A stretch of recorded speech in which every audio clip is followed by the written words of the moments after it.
예, 이 새벽에 오신 여러분들을 주님의 이름으로 환영하고 축복합니다. 오늘 우리가 이 말씀을 보면 음료에 대해서 아주 정확하게 디테일하게 많은 말을 이렇게 하게 됩니다. 여기서 우리가 보면 첫 번째, 지혜를 내 누이라, 내 애인으로 여겨라 라고 1절과 4절에서는 이렇게 말씀을 하고 있습니다. 그래서 우리가 이걸 좀 더 이해하기 쉽게 우리가 이 단어를 한번 본다면요, 잠언은 하나님께서 우리에게 주신 지혜를 자기 누이로 표현하죠. 그리고 명철을 뭐라 표현합니까? 자기의 친족으로 여기라 라고 이렇게 표현을 하게 됩니다.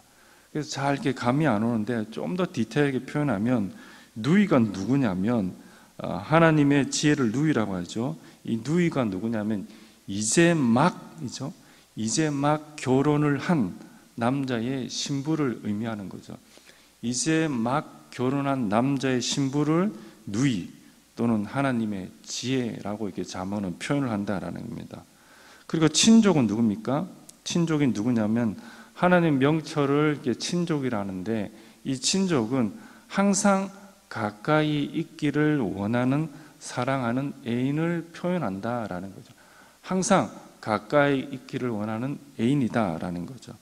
그래서 어떻게 보면 이 누이, 이제 막 결혼한 신부, 남자 신부죠, 신부. 그리고 친족은 항상 가까이 있기를 원하는 애인이라는 거죠. 그러니까 그마치 하나님의 지혜와 명철을 어떻게 해요? 늘 가까이 해라 라고 우리들에게 도전을 하고 있다라는 거죠. 내가 이런 게 있는가 싶을 정도로. 그래서 우리가 결혼하기 전에 이제 애인과 또 이제 막 결혼한 이후에 그런 감정들, 그런 게 있잖아요.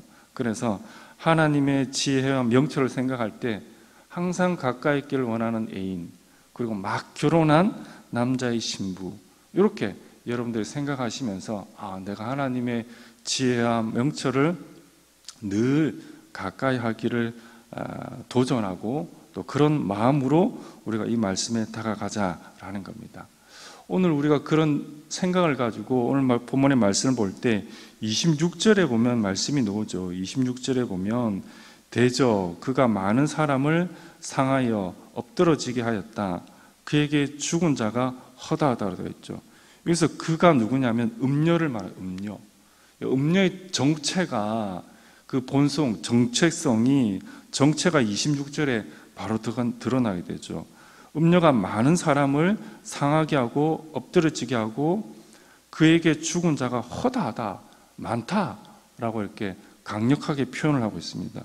이 개역 개정에는 빠져 있는데 원문에는 이게 강한 자가, 개역 개정에는 강한 자가 빠져 있습니다. 근데 원문에는 이제 강한 자가 들어가게 된 거죠. 그래서 이 음녀가 강한 자, 수많은 강한 자를 죽게 하였다라고 이렇게 표현되어 있습니다. 이 음녀가 보통 음녀가 아니고, 이게 우리가 소홀히 할 게 아니고, 이 음녀가 수많은 강한 자를 죽게 했다라는 거죠. 그에게 죽은 자가 허다하다고 했으니까, 여기서 강한 자가 누구냐면 신앙적으로 강한 자를 의미합니다. 쉽게 말해서 다윗과 사무엘과 성경에 나오는 그런 많은 신앙의 인물들이 있잖아요. 이 인물들이 강한 자가 음녀에게 당하여서 죽은 자가 많다 적다가요? 허다하다라고 되어 있어요. 다윗도 그렇게 승승장구, 하나님의 마음에 합한 자라고 표현할 정도로 그런 다윗인데도 넘어졌다라는 거죠. 그러니까 이 음녀가 이 강한 자, 믿음이 강하다고 자부하는 자를 몇 사람요? 허다하게 넘어졌다. 허다하게. 강한 자도 넘어지는데 우리는 어떻게 해요? 늘 조심하고, 그래서 어떻게 해야 된다? 내 마음에 착 이렇게 하나님 지혜와 명철처럼 마치 누이와 그 누구요? 친족처럼 항상 늘 이렇게 내 하나님의 지혜와 명철을 탁 붙어 있게 해야지, 늘 깨어 있어야 되지.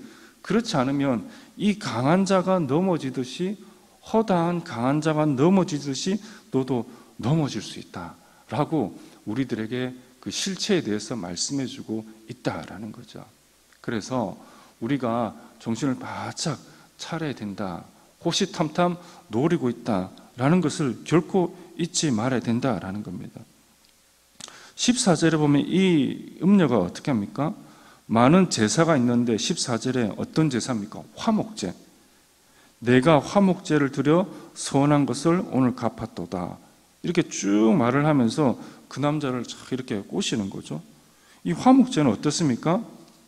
제물을 가져오면 짐승의 기름과 내장을 빼고 가장 좋은 것의 일부분을 하나님께 드리고, 또 나머지는 이제 제사가 끝나면 나머지는 제사장에게 주고, 또 나머지는 자기가 가져가서 그 이웃들을 초대해서 기쁨과 즐거움으로 이렇게 축제를 하는 거잖아요. 그러니까 마음이 어떻습니까? 너무 기쁜 거죠. 하나님께 제사 드리니까 너무 기쁘고, 또 제사장에게도 다 드리고, 또 남은 고기 가져와서 이웃 초청해서 다 기쁨의 제사를 드리니까 마음이 얼마나 기쁩니까? 그렇죠? 그 기쁨 가운데 이 14절에 이 음녀가 그걸 틈을 타는 거죠. 많은 제사가 있는데 특별히 화목제는 기쁨과 즐거움이 넘쳐나는 거거든요. 그 틈을 타서 이 여인이 접근해서 너 화목제를 드렸지, 마음이 기쁘지? 그러면서 어떻습니까? 살 꼬시면서 너를 맞이하면서 내 침상에는 요와 애굽의 무늬들 이불 입혔고 모략과 침량이 탁 있으면서 그 남자를 싹게 음녀를 꼬시는 거죠.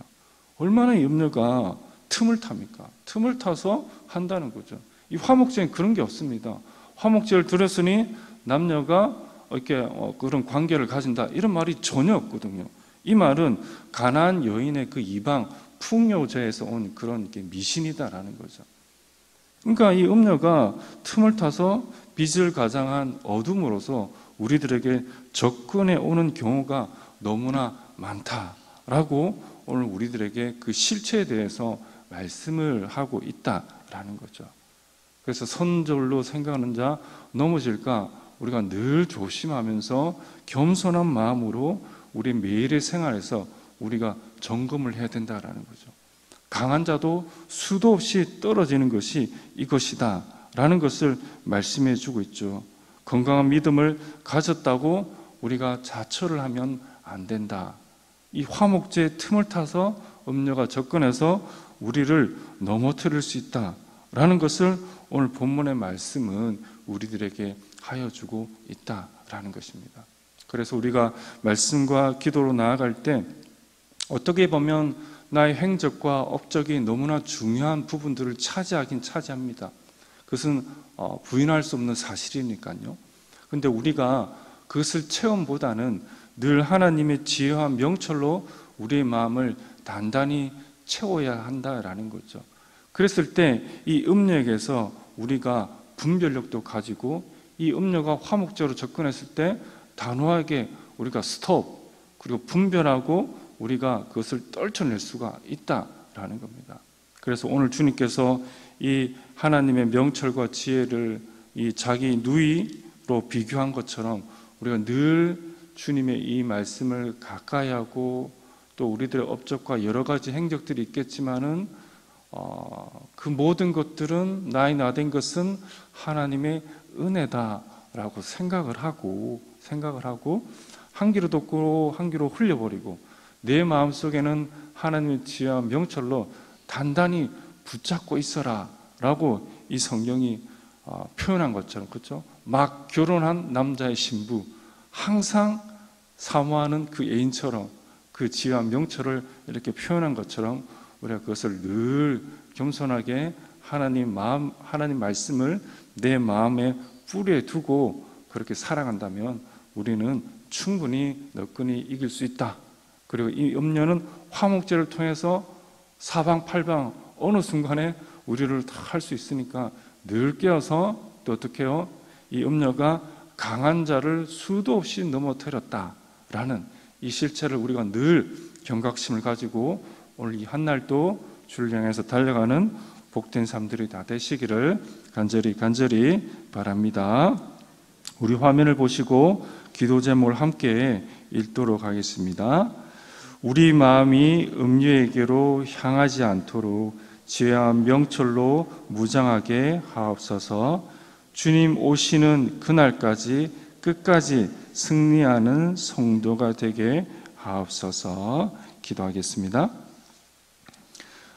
존귀하신 아버지 하나님, 부지불식간에 화목제 틈을 타서 이 음녀가 우리의 삶을 승냥이처럼 노략질하려고 합니다. 주님, 우리가 강한 자로 자처할 수는 있지만은 늘 넘어질까 조심하며 하나님 지혜와 명철 가운데 우리 마음을 두고 겸손하게 하나님과 동행하는 그런 삶들이 될 수 있도록 축복하여 주시옵소서. 감사드리며 예수님의 이름으로 기도드립니다. 아멘.